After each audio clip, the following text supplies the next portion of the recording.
নমস্কার। বিশ্বকবি রবীন্দ্রনাথ ঠাকুর রচিত ডাকঘর নাটকের নির্বাচিত অংশ অমল ও দইওয়ালা শ্রুতিনাট্য হিসেবে পরিবেশন করছি। অমলের ভূমিকায় আমি পিয়া রয় এবং দইওয়ালার ভূমিকায় আমি অরণ্য সেনাপতি। নাট্য পরিচালনায় সঞ্জয় বসাক। দই দই ভালো দই। দইয়ালা দইয়ালা ও দইয়ালা, ডাকছো কেন? দই কিনবে? কেমন করে কিনবো? আমার তো পয়সা নেই। কেমন ছেলে তুমি, কিনবে না তো আমার বেলা বইয়ে দাও কেন? আমি যদি তোমার সঙ্গে চলে যেতে পারতাম তো যেতু। আমার সঙ্গে? হ্যাঁ, তুমি যে কত দূর থেকে হাঁটতে হাঁটতে চলে যাচ্ছ শুনে আমার মন কেমন করছে। বাবা, তুমি এখানে কি করছো? কবিরাজ আমাকে বেরোতে বারণ করেছে, তাই আমি সারাদিন এখানেই বসে থাকি। আহ বাছা, তোমার কি হয়েছে? আমি জানি না, আমি তো কিছু করিনি, তাই জানি না আমার কি হয়েছে। দইয়ালা, তুমি কোথা থেকে আসছো? আমাদের গ্রাম থেকে আসছি। তোমাদের গ্রাম? অনেক দূরে তোমাদের গ্রাম।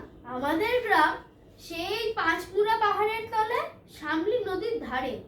পাঁচমুড়া পাহাড়, সামলি নদী, কি জানি, হয়তো তোমাদের গ্রাম আমি দেখেছি, কিন্তু কবে সে আমার মনে পড়ে না। তুমি দেখেছো?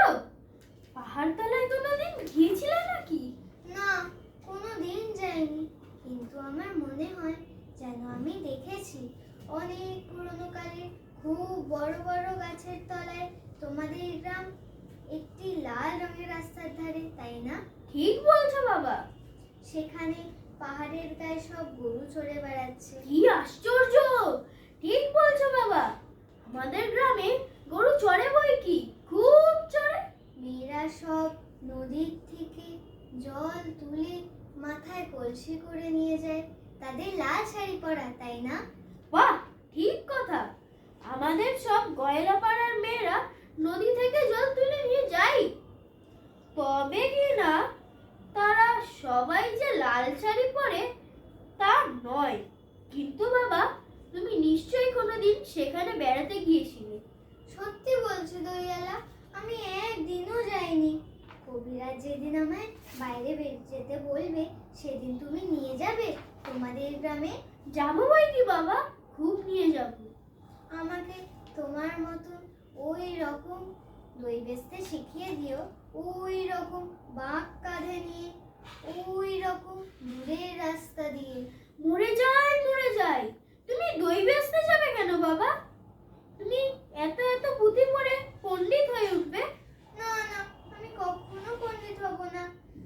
আমি তোমাদের রাঙা রাস্তার ধারে, তোমাদের বুড়ো বটের তলায় গোয়ালপাড়া থেকে দই নিয়ে এসে দূরে দূরে গ্রামে গ্রামে বেচে বেচে বেড়াবো। কিরকম করে তুমি বলো? দই দই দই ভালো দই, সুরটা আমাকে শিখিয়ে দাও না। হায় পোড়া কপাল, এ সুর কি শেখাবার সুর? না না, ও আমার শুনতে খুব ভালো লাগে। আকাশের খুব শেষ থেকে যেমন পাখির ডাক শুনলে মন উদাস হয়ে যায়, তেমনি ওই রাস্তার মোড় থেকে ওই গাছের সারের মধ্যে দিয়ে যখন তোমার ডাক আসছিল, আমার মনে হচ্ছিল, কি জানি কি মনে হচ্ছিল। বাবা, একবার দই তুমি খাও। কিন্তু আমার তো পয়সা নেই। না না না, পয়সার কথা বলো না। তুমি আমার দই একটু খেলে আমি কত খুশি হব। তোমার কি অনেক দেরি হয়ে গেল? হ্যাঁ, কিচ্ছু দেরি হয়নি বাবা, আমার কোনো লোকসান হয়নি। দই বেচতে যে কত সুখ, আজ আমি তোমার কাছ দিয়েই শিখে নিলুম।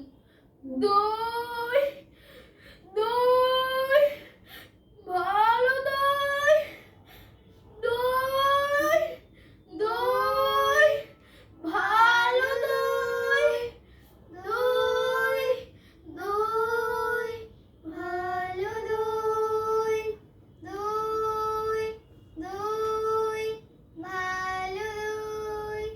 সেই পাঁচমোড়া পাহাড়ের তলায় সামনে গয়লাদের বাড়ির দই।